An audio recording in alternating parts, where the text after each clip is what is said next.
오늘 본문은 우리 예수님께서 12제자를 세우신 말씀이 나오고 있습니다. 왜 예수님의 제자는 12일까요? 11나 13은 안 될까요? 왜 12이냐? 그것은 바로 성경에서 이 12이라고 하는 숫자는 대표수의 개념을 갖기 때문입니다. 하나님께서는 구약에서 하나님의 백성을 구성하실 때 12지파로 구성을 하셨죠. 그리고 신약에서는 또 12사도를 통해서 주님의 몸된 교회를 세우셨습니다. 이 12지파와 12사도가 성경 마지막 요한계시록에 또 같이 나오는데, 특히 요한계시록 21장에 보면 하나님께서 만드신 새 하늘에서, 그 새 하늘과 새 땅의 비전이 있는데, 하나님이 만드신 그 새 하늘에서 새 예루살렘 성이 내려오는 그런 장면이 나옵니다.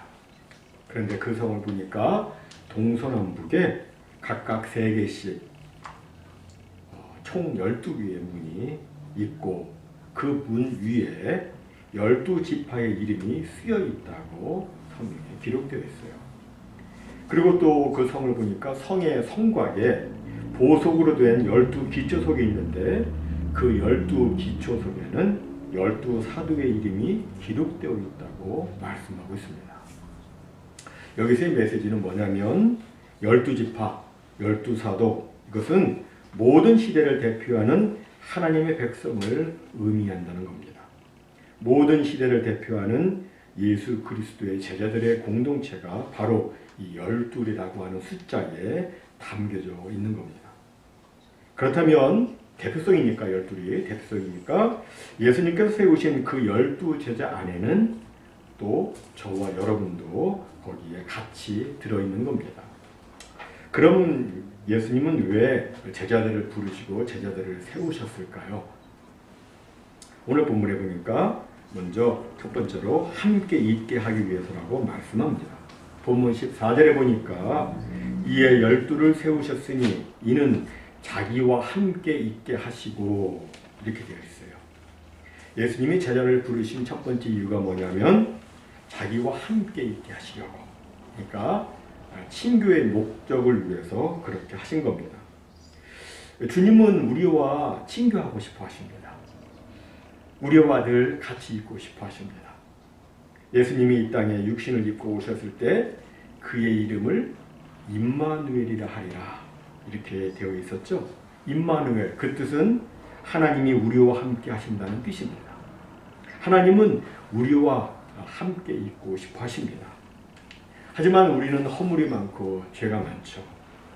하나님은 거룩하시고 완전하시지만 우리는 그렇지 못합니다. 하나님은 의로우시지만 우리는 불의합니다. 이런 우리가 그 거룩하신 하나님과 같이 있을 수는 없죠. 그럼에도 하나님께서는 이런 우리와 같이 있고 싶으셔서 인간의 몸을 입으시고 이 땅에 오셨어요. 그래서 그의 이름이 임마누엘입니다.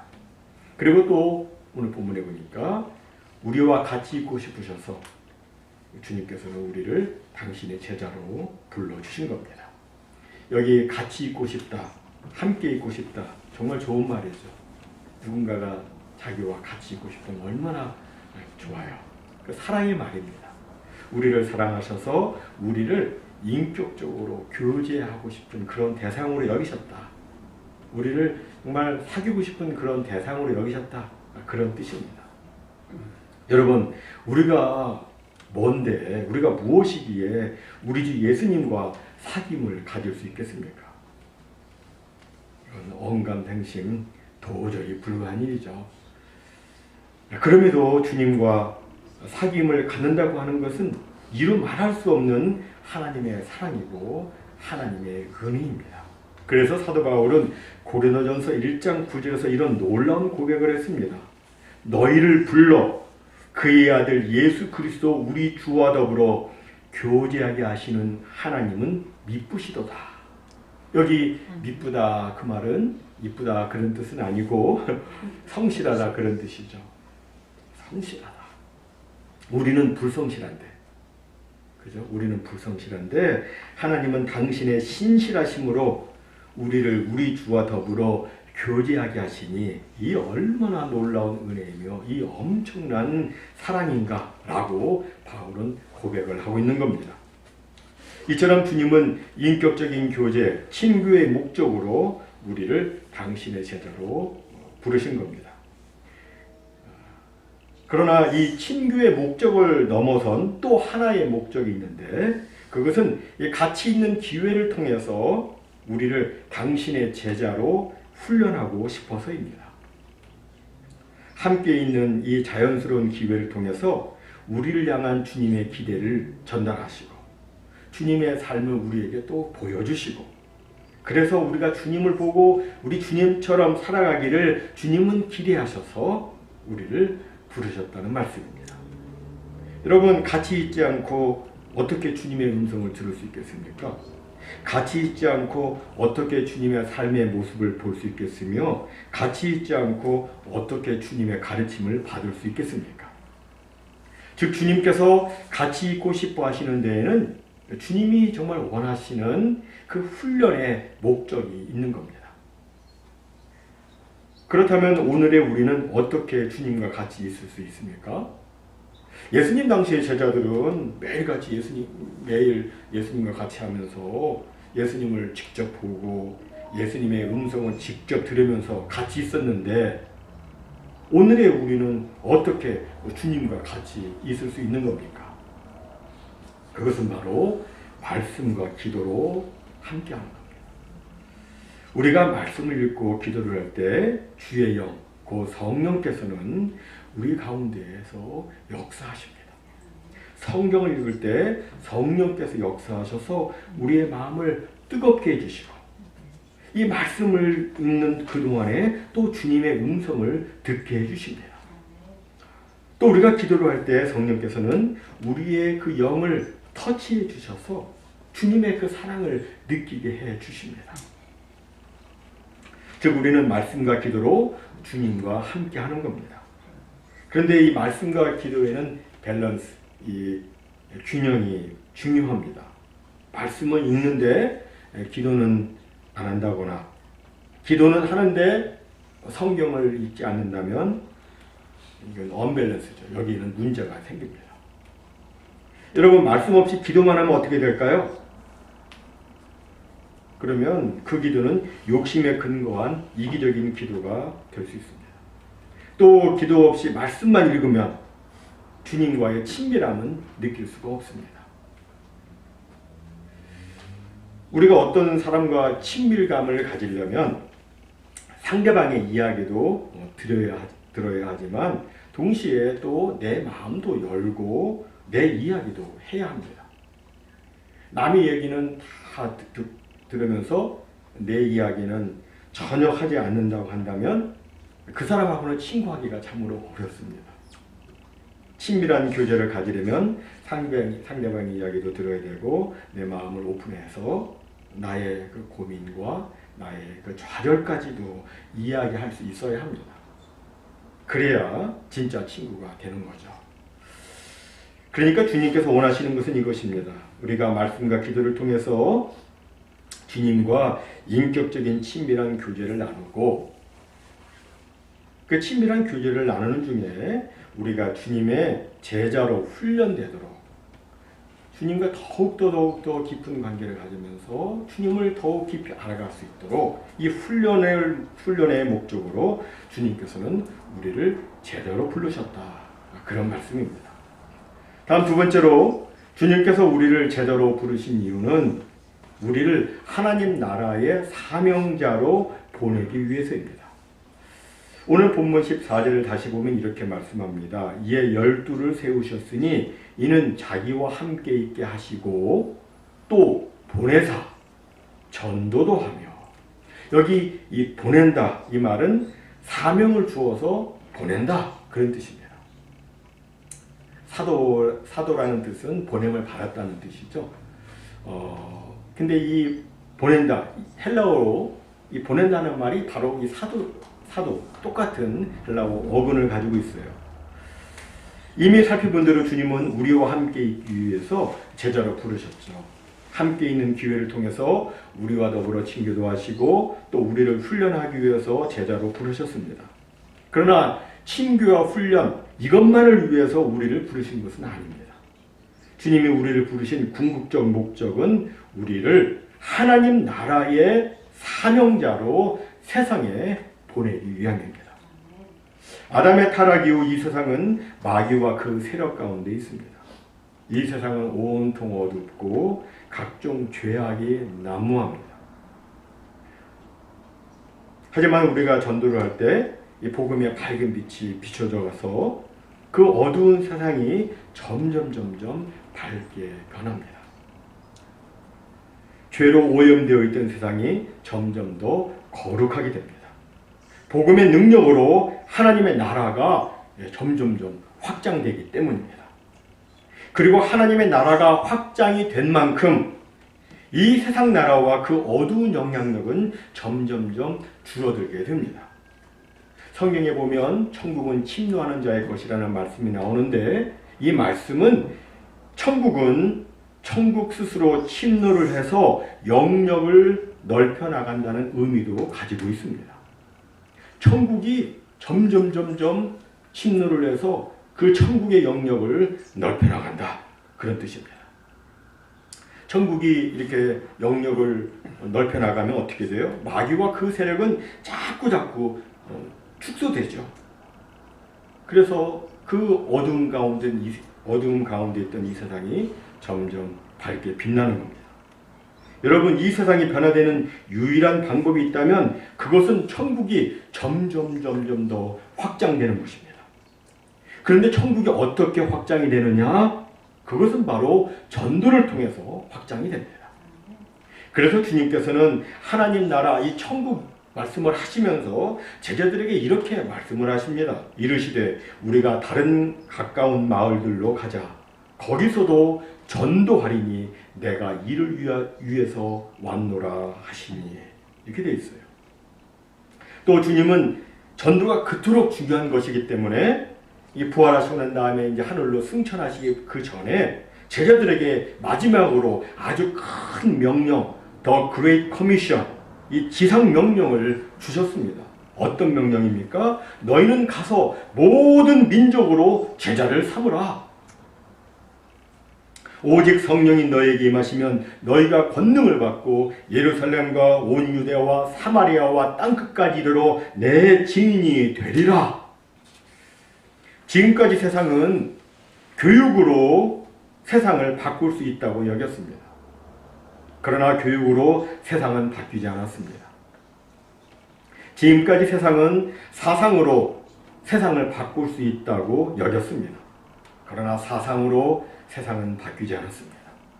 또 지금까지 세상은 종교로 세상을 바꿀 수 있다고 여겼습니다. 그러나 종교로도 세상은 바뀌지 않았습니다. 왜 바뀌지 않았을까요? 세상은 오직 참된 복음을 통해서만 바뀌기 때문입니다. 기독교 복음을 단순히 하나의 종교 교리로 받지 않고 이것을 나의 정말 진정된 신앙으로 받아들이게 되면 거기에는 정말 참된 놀라운 변화가 나타납니다. 여러분, 이 시대를 살아가는 우리 성도들은 우리가 가지고 있는 그 복음에 대해서 무한한 긍지와 자부심을 가져야 됩니다. 복음에는 하나님의 의가 나타나서 불의한 사람이 의롭게 됩니다. 복음에는 하나님의 능력이 나타나서 어두운 세상이 빛의 세상으로 바뀌게 됩니다. 정말 이 복음 전도만이 이 세상을 바꾸고 온 역사를 바꿀 수 있는 겁니다. 그래서 이 복음 전하는 것이 그토록 중요한 것입니다. 고린도전서 1장 21절은 말씀합니다. 하나님의 지혜에 있어서는 이 세상이 자기 지혜로 하나님을 알지 못하므로 하나님께서 전도에 미련한 것으로 믿는 자들을 구원하시기를 기뻐하셨도다. 무슨 말씀이냐면 우리가 볼 때 이 전도가 정말 미련한 것처럼 보이는데 저걸 저 왜 해?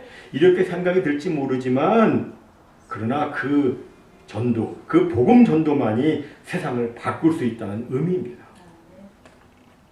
그런데 교회의 최대의 비극이 있다면 그것은 사람들이 전도하기를 주저한다는 겁니다.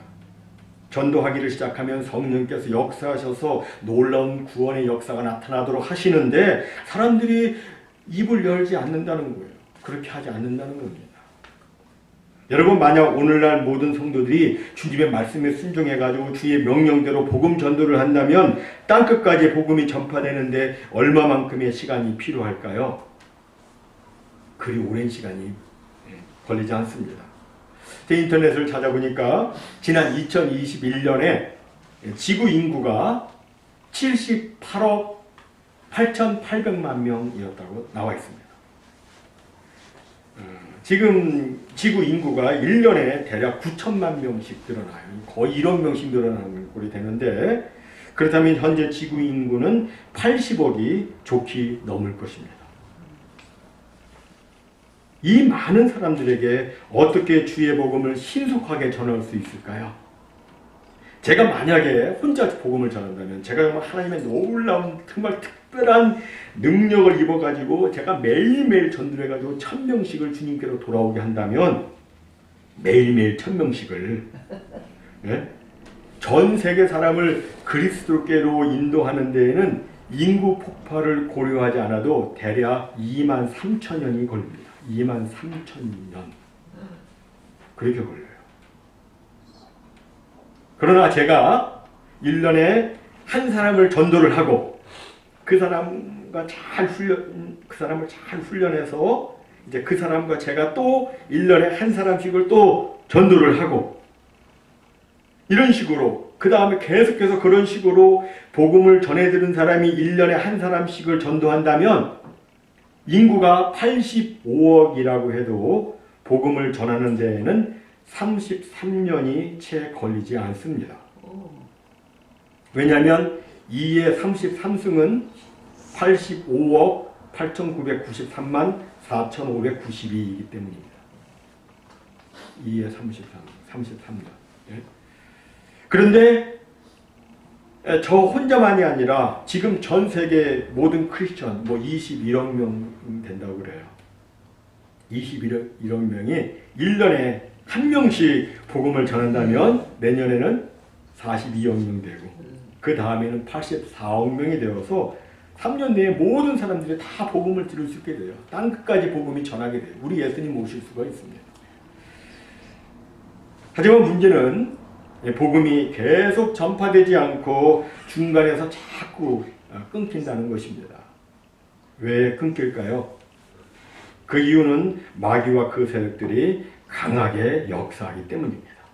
마귀가 강하게 역사하기 때문에 예수님의 제자로 부름을 받았어도 가룟 유다와 같은 사람이 생기는 거예요. 그래서 복음의 역사가 끊기게 되는 겁니다. 사실 성도가 신앙생활을 잘 하려고 하면 귀신이 가만히 있지 않습니다. 방해를 합니다. 강하게 역사를 합니다. 우리가 또 복음을 전할 때에도 귀신이 강하게 역사를 합니다. 자꾸 시험에 들게 합니다. 그럼에도 오늘날 사람들은 귀신 이야기는 현대 사회에 맞지 않는 것으로 생각을 합니다. 그 귀신 그 얘기는 시대에 뒤떨어진 이야기라고 말합니다. 그러나 귀신은 분명히 존재합니다. 귀신의 가장 간교한 수단은 자신이 존재하지 않는다고 속이는 것입니다. 귀신은 타락한 천사들로서 공중의 권세 잡은 자, 이 마귀의 뜻에 따라서 비록 성도라 할지라도 그에게 우는 사자처럼 달려들어서 하나님에게서 떠나게 합니다. 하나님의 뜻을 불순종하게 합니다. 그래서 성도들을 불행하게 만들고 있습니다. 그래서 예수님께서는 제자들한테 귀신을 내어 쫓는 권세를 주셔서 마귀와 그 사자들의 올무에 잡힌 이들을 구원하게 해주신 겁니다.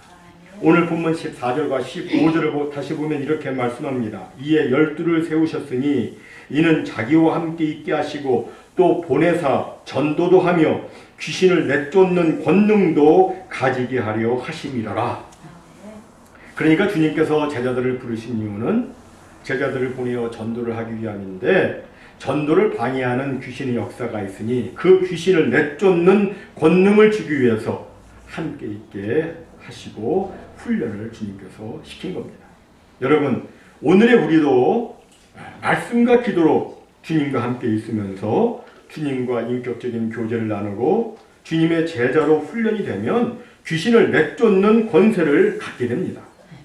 이 권세를 우리는 꼭 가져야 됩니다. 오늘날은 누군가의 말처럼 끊임없는 전쟁의 연속입니다. 나라 간의, 기업 간의, 개인 간의 끊임없는 전쟁, 다툼이 벌어지고 있습니다. 하지만 인간에게 일어나는 전쟁은 보이는 전쟁이 전부가 아닙니다. 보이지 않는 전쟁도 있습니다. 성경은 분명히 우리의 씨름은 혈과 육을 상대하는 것이 아니요 통치자들과 권세자들과 이 어둠의 세상 주관자들과 하늘에 있는 악의 영들을 상대함이라고 말씀합니다. 보이지 않는 전쟁은 하늘에 있는 악한 영들과의 전쟁, 곧 영적 전쟁입니다. 이 전쟁에서 이기려면 귀신을 내쫓는 권세와 능력이 있어야 되는데 이 권능은 바로 말씀과 기도로 주님과 함께 있으면서 주님과 인격적인 교제를 나누고 주님께 훈련을 받을 때 받게 되는 겁니다. 사랑하는 성도 여러분, 예수님은 왜 제자를 택하셨을까요? 사실 주님께서는 능히 돌들로도 아브라함의 후손들을 만드실 수가 있으십니다. 그럼에도 주님께서는 나같이 못나고 무능하고 답답하고 연약한 사람을 택하셔서 주님의 제자로 삼아주셨는데 왜 주님은 이런 나를 당신의 제자로 삼으셨을까요? 그것은 바로 아무 육체도 하나님 앞에서 자랑하지 못하게 하기 위해서이고 동시에 우리에게 일할 수 있는 기회를 주셔서 훗날에 우리에게 상 주시기 위함인 것입니다. 주님은 오늘도 변함없이 우리를 하나님 나라의 사명자로 사용하기를 원하십니다. 우리 모두 날마다 말씀과 기도로 주님과 동행하며 잘 훈련받아 귀신의 역사를 무찌르고 많은 사람들을 주님께로 인도하는 귀한 사역 잘 감당해서 하나님께 큰 영광 올려드리는 우리 모두가 다 되시기를 주님의 이름으로 축원합니다. 아멘.